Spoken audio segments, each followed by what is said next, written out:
जय जय श्री सीताराम। जय जय श्री राधे श्याम।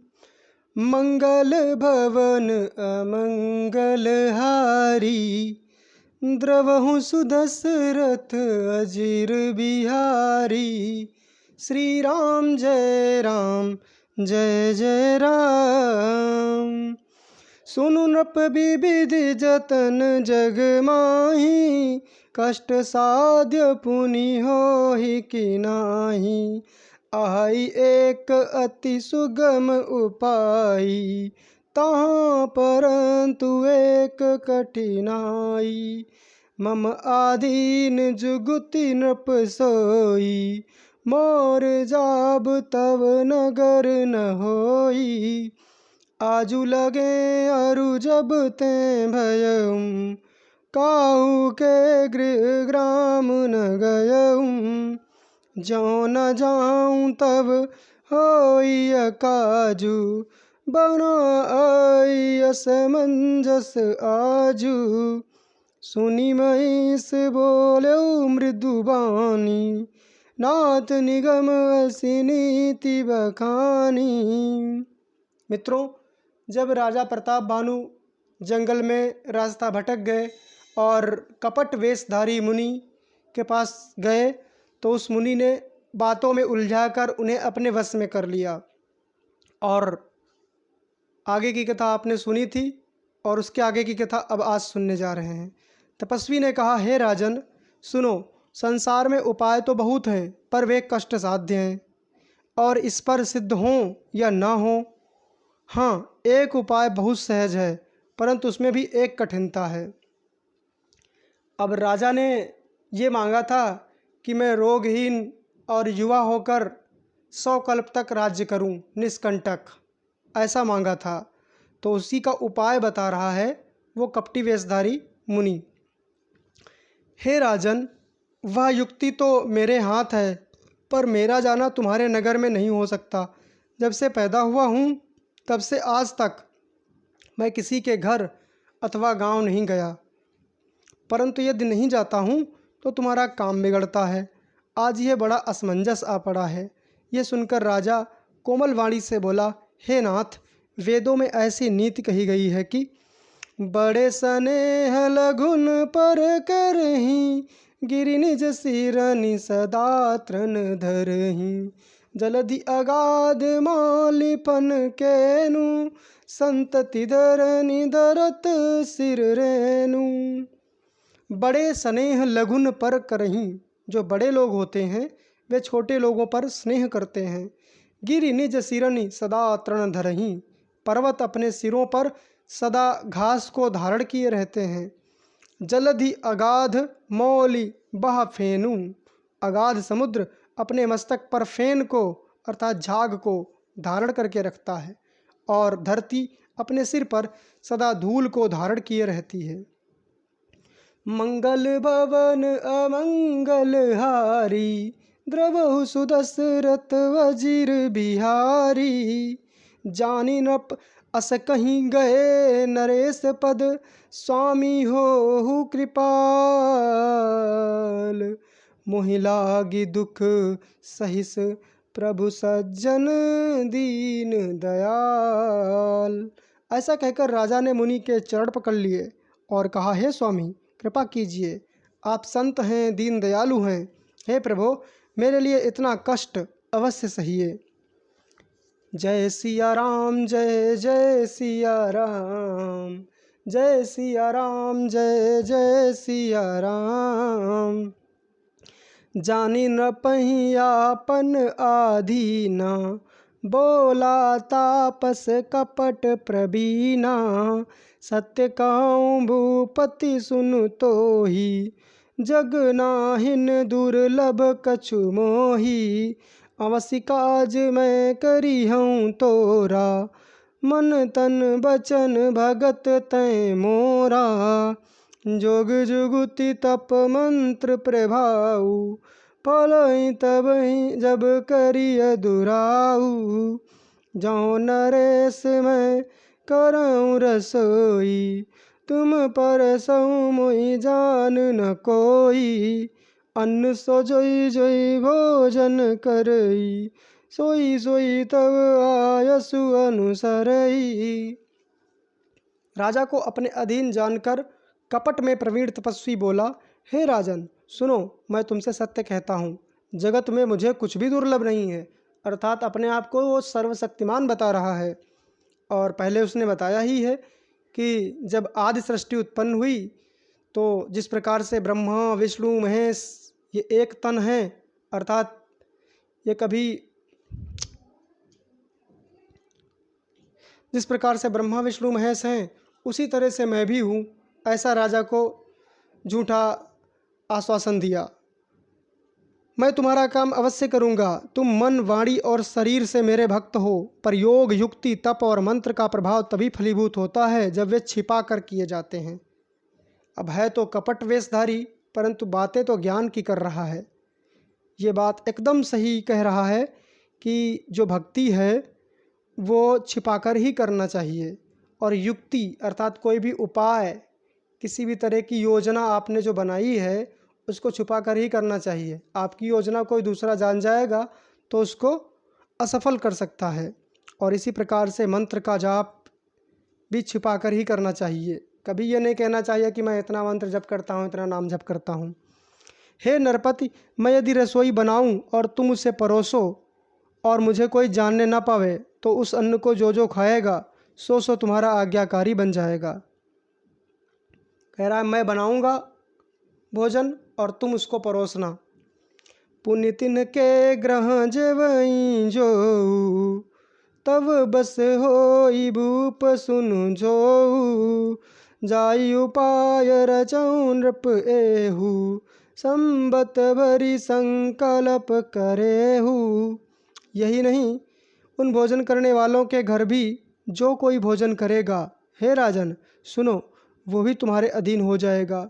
हे राजन, जाकर यही उपाय करो और वर्ष भर भोजन कराने का संकल्प कर लेना। अब राजा से कह रहा है कि वर्ष भर सभी ब्राह्मणों को भोजन कराना, और जो भी तुम्हारे यहाँ भोजन करेगा वो तुम्हारा आज्ञाकारी हो जाएगा। नित नूतन द्विज साहस सत, बरेऊ सहित परिवार, मैं तुम्हारे संकल्प लगी, दिन ही कर बीजवनार। नित्य ने 1 लाख ब्राह्मणों को कुटुंब सहित निमंत्रण करना, मैं तुम्हारे संकल्प तक प्रतिदिन भोजन बना दिया करूँगा।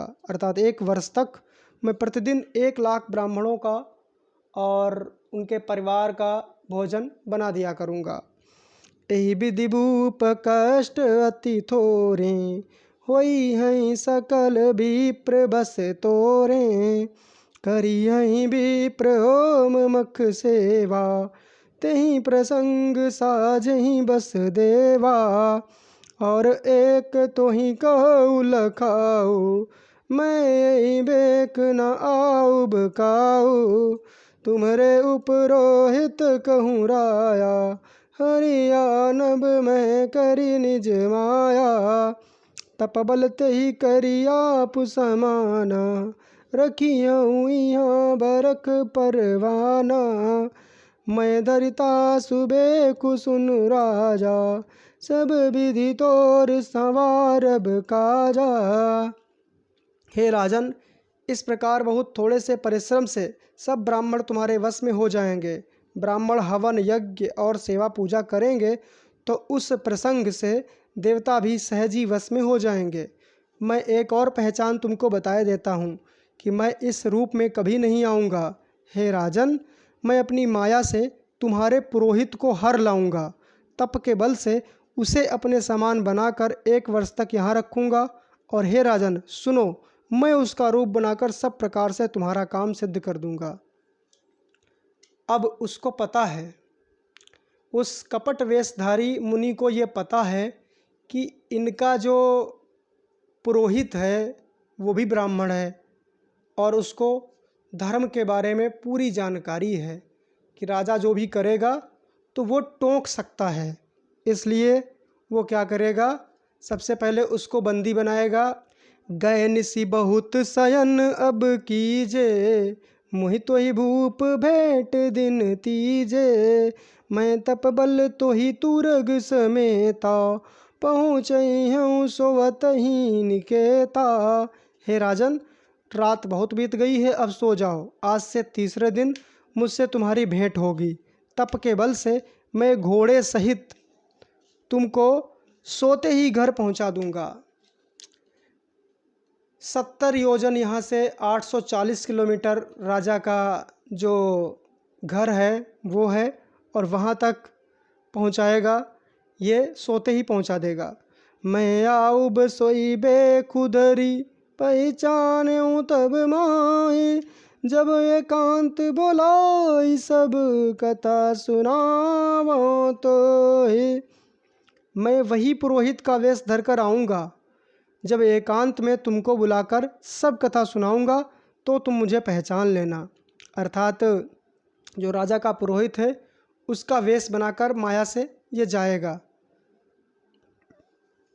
शयन कीन नृप आय सुमानी, आसन अजाई बैठ छल ज्ञानी, श्रमित भूप निद्रा अति आई, सो किमि सोव सोच अधिकाई, काल के तु निश्चर तहाँ आवा, जहि सूकर होई नृप ही भुलावा, परम मित्र तापस नृप केरा, जानई सो अति कपट घनेरा।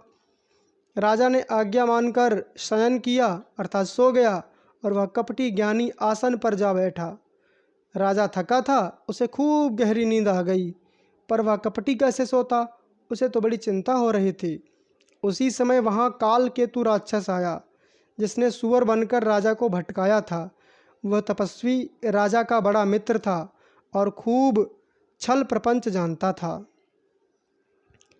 असल में जो कपटी मुनि है वो भी पहले राजा ही था, और उसके राज्य को जीत लिया था राजा प्रताप भानु ने। इसी का बदला वो ले रहा है। उसके 100 पुत्र और 10 भाई थे, जो बड़े ही दुष्ट, किसी से ना जीते जाने वाले और देवताओं को दुख देने वाले थे। किसके? जिसने सुअर का वेश बनाकर राजा को रास्ता भटकाया था। ब्राह्मणों, संतों और देवताओं को दुखी देखकर राजा ने उन सबको पहले ही युद्ध में मार डाला था। जो सुअर था, जिसने सूकर का वेश बनाया था, कालकेतु राक्षस, उसके जो भाई बंधु थे उन सबको राजा प्रताप भानु ने पहले ही युद्ध में मार डाला था, क्योंकि वो ब्राह्मणों और संतों को परेशान किया करते थे। राक्षसों का तो धर्म ही यही है। यही खल पाछिल बयरु संभारा, तापस नप मिली मंत्र बिचारा, जहिर पुछय सोई रचनी उपाऊ, बावी बस न जान कछुराऊ। उस दुष्ट ने पिछला वैर याद करके तपस्वी राजा से मिलकर सलाह विचारी, और जिस प्रकार शत्रु का नाश हो वही उपाय रचा। अर्थात राजा प्रताप भानु के प्रारब्ध में ही ऐसा था कि वो वन में जाएंगे, भटकेंगे और फिर उनका सर्वनाश होगा। और इसी तरह से उन दोनों ने मिलकर षड्यंत्र रचा। उस काल केतु राक्षस के भी भाइयों को राजा प्रताप भानु ने युद्ध में मारा था, और उसके भी राज्य को जीत लिया था, जिससे दोनों ने मिलकर राजा प्रताप भानु से बदला लेने के बारे में विचार किया, और विचार करके और बदला ले भी लेंगे। रिपु तेजसी अकेल अपि, लघु करि गनिय न ताहु, अजहू देत दुख रवि सिंह, सिर अवशेष तिराहु। तेजस्वी शत्रु अकेला भी हो तो भी उसे छोटा नहीं समझना चाहिए। जिसका सिर मात्र बचा था वह राहु आज तक सूर्य चंद्रमा को दुख देता है। अर्थात अगर शत्रु आपका बलवान है तो वो अकेला भी है तो वो भी आप जैसे कईयों को पराजित कर सकता है। इसीलिए वो दोनों मिल गए एक में और राजा प्रताप भानु को परास्त करने के बारे में विचार करने लगे।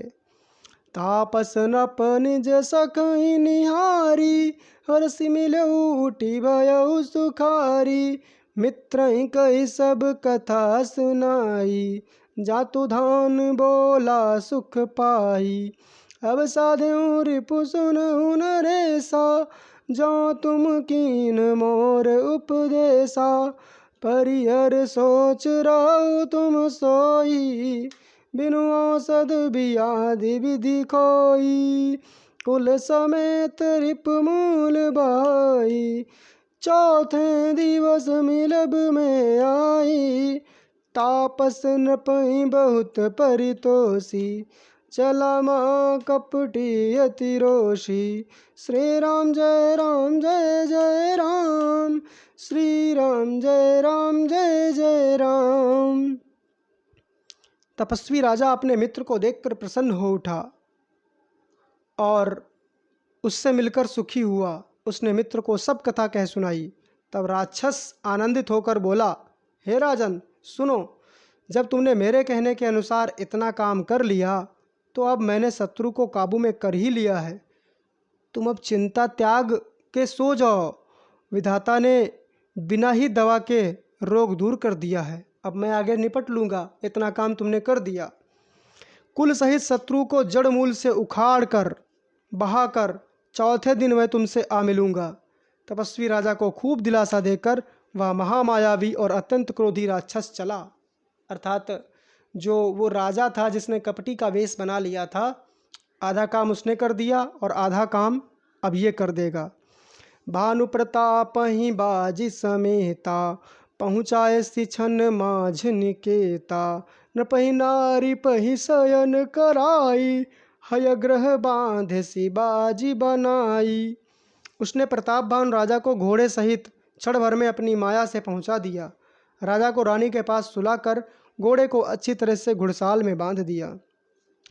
राजा के उपरोहित ही हरि ले गयहु बहोरी, लैरा के सिगिरी खोहम हूँ, माया करे मति भोरी। फिर वह राजा के पुरोहित को उठा ले गया और माया से उसकी बुद्धि को भ्रम में डालकर उसे पहाड़ की खोह में ला रखा। अर्थात मारा नहीं है, पहाड़ की गुफा में लाकर राजा के पुरोहित को रख लिया है। आप बिरचि उपरोहित रूपा, पर्यो जाइत ही सेज अनूपा। जागे नृप अन भय बियाना, देखी भवन अति अचर जुमाना। वह अपने आप पुरोहित का रूप बनाकर उसकी सुंदर सेज पर जा लेटा। राजा सवेरा होने से पहले ही जागा और अपना घर देखकर उसने बड़ा ही आश्चर्य माना। मुनि महिमा मन महु अनुमानी, उठे गवहि जेहि जान न रानी। कानन गय बाज चढ़िते ही, पुर नर नारी न जाने के ही। मन में मुनि की महिमा का अनुमान करके वो धीरे से उठा जिसमें रानी न जान पावे। फिर उसी घोड़े पर चढ़कर वन को चला गया। नगर के किसी भी स्त्री पुरुष ने यह नहीं जाना। गए जाम जुग भूपति आवा, घर घर उत्सव बाज बधावा। उपरोहित ही देख जब राजा, चकित बिलो की सुमिरी सोई काजा। अर्थात क्या हुआ कि सबके जागने से पहले राजा जगा और वन को चला गया, और जब सब जाग गए तब अपने घोड़े पर सवार होकर वन से पुनः लौट आया, ताकि लोगों को पता चले कि राजा शिकार करने गए थे और वहाँ से लौटकर आए हैं। गए जाम जुग भूपति आवा, घर घर उत्सव बाज बधावा। उपरोहित देख जब राजा, चकित बिलो की सुमिरी सोई काजा। दोपहर बीत जाने पर राजा आया। घर घर उत्सव होने लगे और बधावा बजने लगा। जब राजा ने पुरोहित को देखा तब वह उसी कार्य का स्मरण कर उसे आश्चर्य से देखने लगा।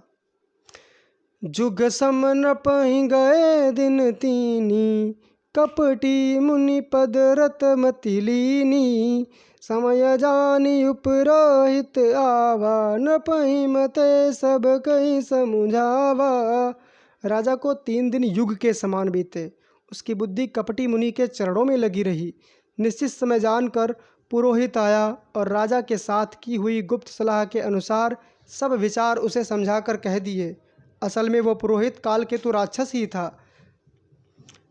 श्री राम जय जय राम, श्री राम जय जय राम। नृप हर से उपहिचानि गुरु, भ्रम बसरा न चेत। बरे तुरत सत सास बर विप्र कुटुंब समेत। गुरु को पहचान कर राजा प्रसन्न हुआ। ब्रह्मवश उसे चेत न रहा कि ये वो कपटी मुनि जो जंगल में मिला था वो है या कालकेतु राक्षस है। उसने तुरंत 1,00,000 उत्तम ब्राह्मणों को कुटुंब सहित निमंत्रण दे दिया। उपरोहित जेव नार बनाई, चरस चारि विध जसि श्रुति गाई। माया मैं तेहि कीनि रसोई, व्यंजन बहुगन सकई न कोई। पुरोहित ने 6 रस और 4 प्रकार के भोजन, जैसा कि वेदों में वर्णन है, बनाए।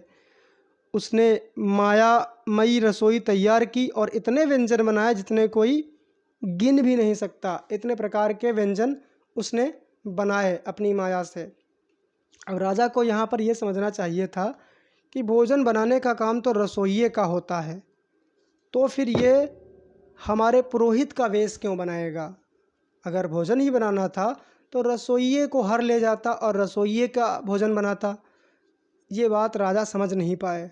और हमने जो आपको कारण बताया कि पुरोहित ये सब देखते तो उन्हें अवश्य ही ज्ञान हो जाता इस चीज़ का, क्योंकि पुरोहित ब्राह्मण धर्म के ज्ञाता थे और राजा जो हैं वो अपनी प्रारब्ध के कारण, राजा भी बहुत ज्ञानी थे परंतु अपने प्रारब्ध के कारण वो मुनि की बातों में, वो जो कपट वेशधारी मुनि था उसकी बातों में आ गए और अपना और अपने कुल का सर्वनाश करवा लेंगे। विविधि मृगन कर आमिष रांधा, तेहि महु विप्र मासु खल साधा। भोजन कहूँ सब विप्र बुलाए, पद पखारी सादर बैठाए। परुसन जब ही लाग मई पाला, भय आकाशवाणी तेहि काला। विप्र वृंद उठी उठी गृह जाहू, है बढ़ानी अन्न जनि खाहू। भयउ रसोई भूसुर मासु, सब द्विज उठे मानि विश्वासु। भूप बिकल मही मोह बुलानी, बावी बस न आव मुख बानी। और उसने क्या किया, अनेक अनेक पशुओं का मांस पकाया और उसे मिला दिया। किस में मिला दिया? भोजन में। जो ब्राह्मणों का भोजन उसने तैयार किया था विभिन्न प्रकार का, उन सब भोजनों में मांस मिला दिया और सब ब्राह्मणों को बुलाया गया, चरण धोकर आसन पर बैठाया गया और उसके बाद राजा और रानी परोसने लगे। तो जैसे ही राजा ने सबको भोजन परोस दिया, तुरंत आकाशवाणी हुई, हे ब्राह्मणों, उठ उठकर अपने घर जाओ, यह अन्न मत खाओ, इसमें बड़ी हानि हुई है। रसोई में ब्राह्मणों का मांस बना है। विश्वास मानकर सब ब्राह्मण उठ खड़े हुए। राजा व्याकुल हो गया, उसकी बुद्धि मोह में भूली हुई थी। होनहारवश उसके मुंह से एक बात भी नहीं निकली। तब ब्राह्मण क्रोध सहित बोल उठे। उन्होंने कुछ भी विचार नहीं किया। अरे मूर्ख राजा, तू जाकर परिवार सहित राक्षस हो जा। पहले तो कालकेतु ने भोजन में मांस मिला दिया और फिर अपनी माया से खुद ही आकाशवाणी करवा दी, जिससे ब्राह्मण लोग राजा पर रुष्ट हो जाएं और उसे श्राप दे दें। अब यहाँ पर एक गलती तो राजा ने की कि उस पर, उस जंगल में मिले हुए, एक बार मिले हुए, मतलब पहली बार ही मिला कपटी मुनि और उस पर विश्वास कर लिया राजा प्रताप भानु ने। और दूसरी गलती ब्राह्मणों ने कर दी कि बिना पूरी बात जाने कि क्या इस भोजन को राजा ने बनाया होगा और राजा को ही श्राप दे दिया। तब ब्राह्मण क्रोध सहित बोल उठे। उन्होंने कुछ भी विचार नहीं किया, अर्थात ये नहीं विचार किया कि क्या इस भोजन को राजा ने ही बनाया होगा या किसने बनाया होगा, इसका असली कारण कौन है। छत्र बंधु तय विप्र बोलाई, घाल लिए सहित समुदायी। ईश्वर राखा धर्म हमारा, जय हसी तय समेत परिवारा। संबत मध्य नास तब हो, जलदाता नारय कुल को। नृप सुनि श्राप विकलवती त्रासा, भय बहोरी बर गिरा आकाशा। विप्रहु श्राप विचारि न दीना, नहीं अपराध भूप कछु कीना। चकित विप्र सब सुनि नभ बानी, भूप गयो जहाँ भोजन खानी। रे नीच क्षत्रिय, तू तो परिवार सहित ब्राह्मणों को बुलाकर उन्हें नष्ट करना चाहता।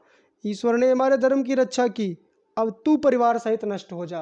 अर्थात ब्राह्मणों को मांस खिलाकर परिवार सहित उनका धर्म भ्रष्ट करना चाहता था, अब तू ही अपने परिवार सहित नष्ट हो जा।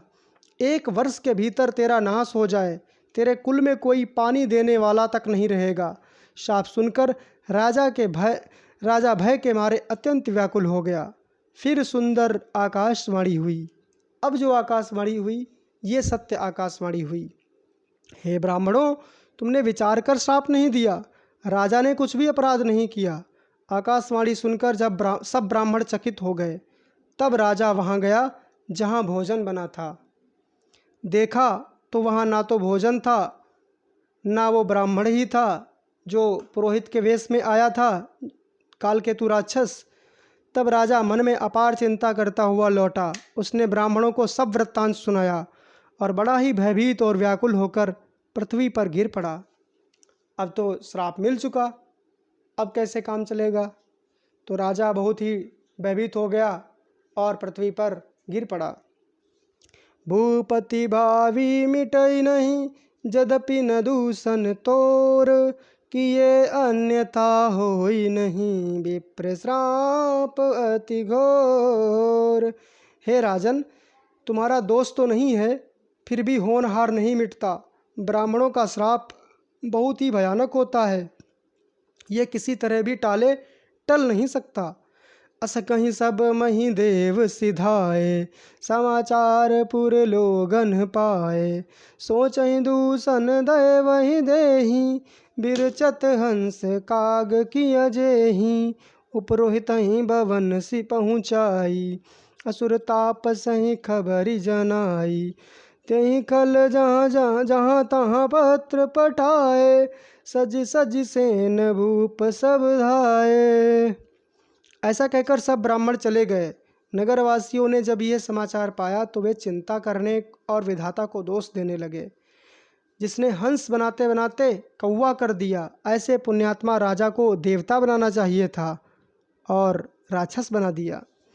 पुरोहित को उसके घर पहुंचाकर कालकेतु ने अपने मित्र उसी कपटी मुनि को ये खबर दे दी कि काम हो गया है।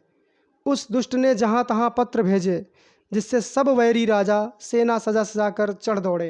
अर्थात उसने राजा प्रताप भानु के जितने भी शत्रु थे उन सब के पास भेज दिया पत्र लिखकर कि ऐसा ऐसा हो गया है और अब सब मिलकर इसको पराजित कर सकते हैं।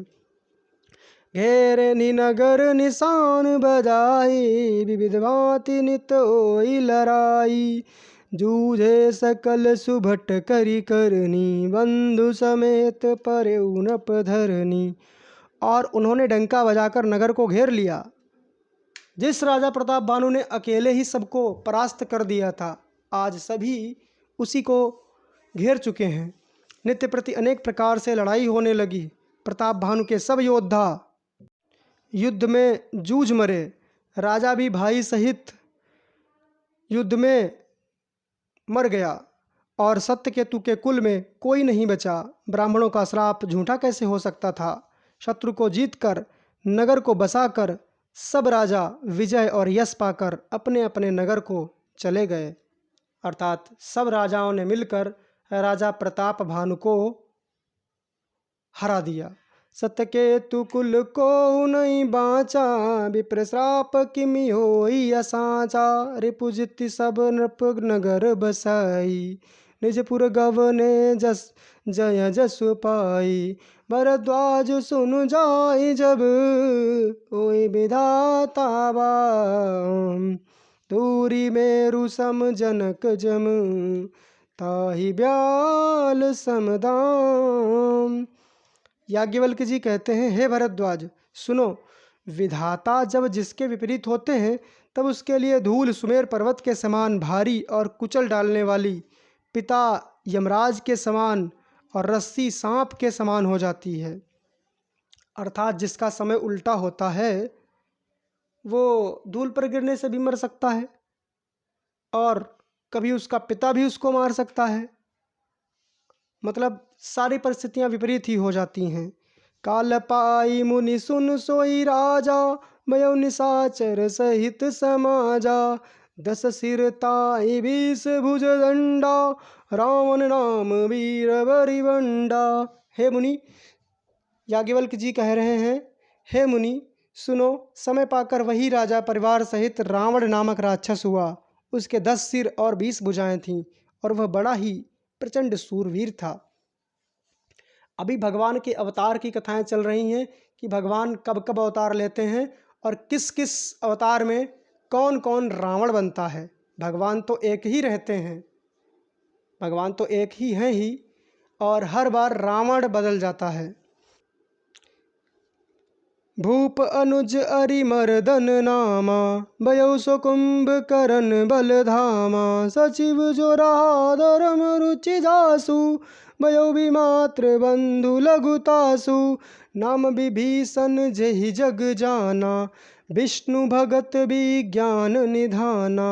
रहे जसुत सेवक नृप केरे, भये निशाचर घोर घनेरे। अरिमर्दन नामक जो राजा प्रताप भानु का छोटा भाई था वह कुंभकर्ण हुआ, और उसका जो मंत्री था जिसका नाम धर्मरुच था वह रावण का सौतेला छोटा भाई हुआ। वह रावण का सौतेला छोटा भाई हुआ, उसका नाम विभीषण था, जिसे सारा जगत जानता है। और विभीषण जी आज भी इस पृथ्वी पर विचरण करते हैं। वह विष्णु भगत और ज्ञान विज्ञान का भंडार था, और जो राजा के पुत्र और सेवक थे वे सभी बड़े भयानक राक्षस हुए। काम रूप कल जिनस अनेका, कुटिल भयंकर विगत विवेका। कृपा रहित हिंसक सब पापी, बरन न जाहि विश्व परितापी। उपजे यद्यपि पुलस्त्य कुल, पावन अमल अनूप। तदपि महिषुर श्राप बस, भय सकल अघरूप। वे सब अनेकों जाति के मनमाना रूप धारण करने वाले दुष्ट, कुटिल, भयंकर, विवेक रहित, निर्दयी, हिंसक, पापी और संसार भर को दुख देने वाले हुए। उनका वर्णन नहीं हो सकता।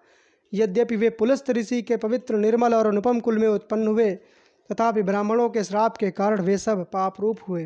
अर्थात हमारा जो कल्प चल रहा है, इस कल्प में राजा प्रताप भानु ही रावण बनकर जन्मा है, क्योंकि पुलस्त कुल का वर्णन इसी में आ रहा है। कीन विविधि तप तीनिहु भाई, परम उग्र नहीं बरनि सो जाई। गयो निकट तप देखि विधाता, मांगहु बर प्रसन्न मैं ताता।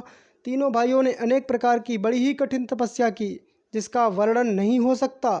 तप देखकर ब्रह्मा जी उनके पास गए और बोले, हे तात, मैं प्रसन्न हूँ, वर मांगो। कर विनती पद गए 10 सीसा, बोले वचन सुनऊ जगदीसा। हम काहू के मर इन बारे, बानर मनुज जाति दुई बारे।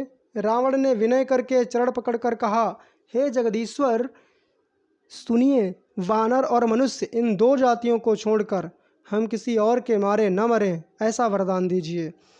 एवमस्तु तुम बड़ तप कीन्हा, मैं ब्रह्मा मिलते ही बर दीन्हा। पुनि प्रभु कुंभकर्ण पहि गयऊ, तेहि बिलो की मन विस्मय भयऊ। जौ एहि खल नित करब आहारू, होई सब उजारी संसारू। शारद प्रेरिता सुमति फेरी, मांग सी नींद मास सट केरी। शिवजी कहते हैं, मैंने और ब्रह्मा जी ने मिलकर उसे वर दिया कि ऐसा ही हो।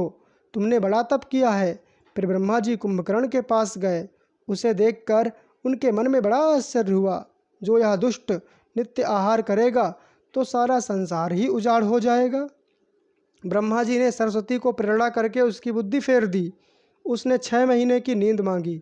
अर्थात उसका शरीर इतना बड़ा था कि अगर वो प्रतिदिन भोजन करता तब तो कुछ खाने के लिए बचता ही नहीं। इसीलिए उसको 6 महीने की नींद दे दी। माता सरस्वती उसकी जिह्वा पर बैठ गईं और इंद्रासन के बजाय उसके मुंह से निद्रासन निकल गया। तिन्हि देई बर ब्रह्म सिधाए हर संहिते गए विभीषण पास पुनि कयो पुत्र बर मांगू तेहि मांग्यो भगवंत पद कमल अमल अनुरागु। फिर ब्रह्मा जी विभीषण के पास गए और बोले, हे पुत्र वर मांगो। उसने भगवान के चरण कमलों में निर्मल निष्काम और अनन्य प्रेम मांगा। तिन्हि देई बर ब्रह्म सिधाए हर्षित ते अपने ग्रह आए मय तनुजा मंदोदरी नामा परम सुंदरी नारी ललामा। उनको वर देकर ब्रह्मा जी चले गए और वे तीनों भाई हर्षित होकर अपने घर लौट आए। मैं दानव की मंदोदरी नाम की कन्या परम सुंदरी और स्त्रियों में शिरोमणि थी। प्रातः स्मरणीय मंदोदरी हैं कुंती, मंदोदरी, तारा, अहिल्या, द्रौपदी तथा मतलब ये 5 जो कन्याएं हैं, पंचकन्या इनको कहा जाता है। इनका नाम प्रातःकाल स्मरण करने से व्यक्ति निष्पाप हो जाता है, क्योंकि ये परम पवित्र कही गई हैं और ये सदा कुंवारी रहती हैं विवाह होने के पश्चात भी। मैंने उसे लाकर रावण को दिया। उसने जान लिया कि यह राक्षसों का राजा होगा। अच्छी स्त्री पाकर रावण प्रसन्न हुआ और फिर उसने जाकर दोनों भाइयों का विवाह कर दिया। गिरि त्रिकूट एक सिंधु मझारी विधि निर्मित दुर्गम अति भारी सोई मैदानव बहुरी संवारा कनक रचित मणि भवन अपारा भोगावती जसी आई कुलवासा अमरावती जसी शक्र निवासा तिन ते अधिक रम्य अति बंका जग विख्यात नाम ते ही लंका। समुद्र के बीच में त्रिकूट पर्वत पर ब्रह्मा जी का बनाया हुआ भारी किला था। महान मायावी और निपुण कारीगर मैदानों ने उसको फिर से सजा दिया। उसमें मड़ियों से जड़े हुए सोने के अनगिनत महल थे। जैसी नागकुल में रहने की पाताल लोक में भोगावतीपुरी है और इंद्र के रहने की स्वर्गलोक में अमरावतीपुरी है, उनसे भी अधिक सुंदर और बांका वह दुर्ग था।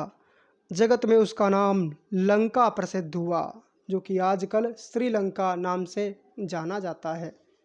और इससे भी भव्य अर्थात देवराज इंद्र की अमरावतीपुरी से भी भव्य जो है वो धर्मराज की संयमनीपुरी है। मित्रों, आगे की कथा अगले वीडियो में। तब तक के लिए कमेंट बॉक्स में जय जय श्री सीताराम लिखना ना भूलें।